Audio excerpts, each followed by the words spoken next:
So now that we've completed the pectoral girdle, we're going to look down at the pelvic girdle.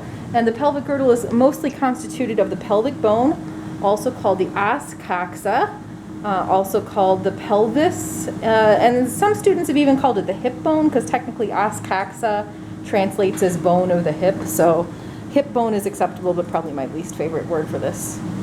Anyway, it's a very awkward bone. There is a left and a right here, and the way that it sits sort of tilts forward. Now, when you're tested on this, you're going to be asked, it's going to be disarticulated, as you see. And yep, exactly. So these two structures that come together here will be an important part for you to understand. You have to orient yourself well to this bone.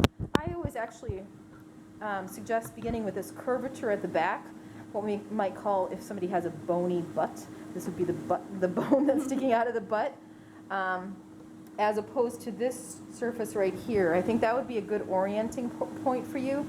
This is the most posterior part, as you can see here. This is the posterior, and then this would be sort of like an anterior and medial structure. So when we're looking at it that way, then it's easy to tell the three different parts of the bone. There is the pubis in the center, and the pubis, this would be the pubic symphysis, technically when they're articulating with each other, the pubic symphysis does have an actual fibrocartilage structure between them that's also called, whoops, where is my finger? Also called the pubic symphysis.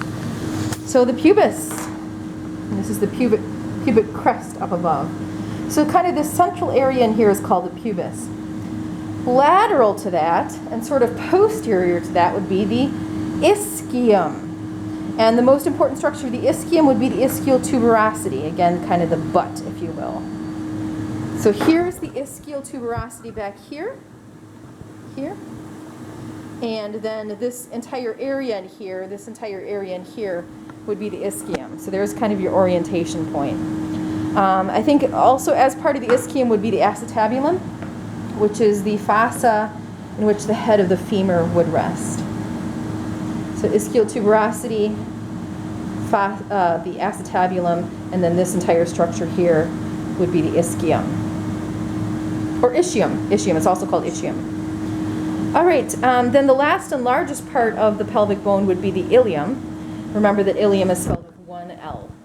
The ilium is all of this stuff up here, all of this. And the part that's most important, that'll come up a few different times, is called the iliac crest. It's an important surgical point. It's important for accessing surgically. This is the iliac fossa. Again, a bowl-like depression, a shallow depression. Okay, coming back here, let's take a look at these two notches right here. So again, it's such an awkward bone. It's crazy, right? So ischium, if you follow the ischium up, the ischial tuberosity up, you'll be able to find two notches. This is the greater sciatic notch, where the sciatic nerve runs through, and this is the lesser sciatic notch. What else do we need to know for this bone? I can't remember. Those are the main points. There is the anterior inferior iliac crest and the anterior superior iliac crest. I usually don't test on those though, but they would be that point and the point down below, exactly. All right, that's your pelvic bone. Usually, generally speaking, we will have them, separated out during a testing situation. So make sure that you are understanding a separated, isolated pelvic bone.